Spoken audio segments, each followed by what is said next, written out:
وَلَكُمْ فِي الْقِصَاصِ حَيَاةٌ يَا أُولِي الْأَلْبَابِ لَعَلَّكُمْ تَتَّقُونَ۔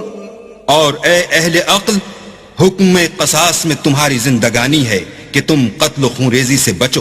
كتب عليكم إذا حضر أحدكم الموت إن ترك خيرا الوصية للوالدين والأقربين بالمعروف حقا على المتقين۔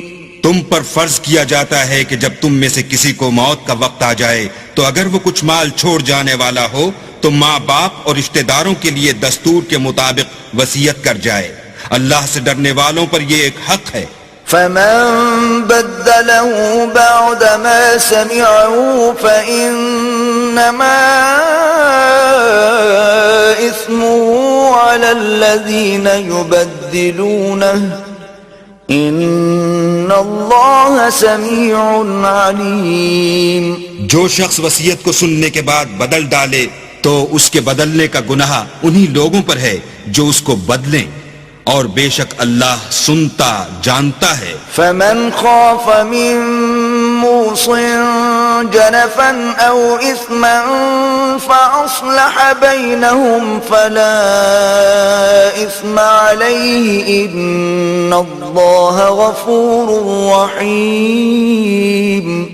اگر کسی کو وصیت کرنے والے کی طرف سے کسی وارث کی طرف داری یا حق تلافی کا اندیشہ ہو تو اگر وہ وصیت کو بدل کر وارثوں میں صلح کرا دے تو اس پر کچھ گناہ نہیں، بے شک اللہ بخشنے والا اور رحم والا ہے۔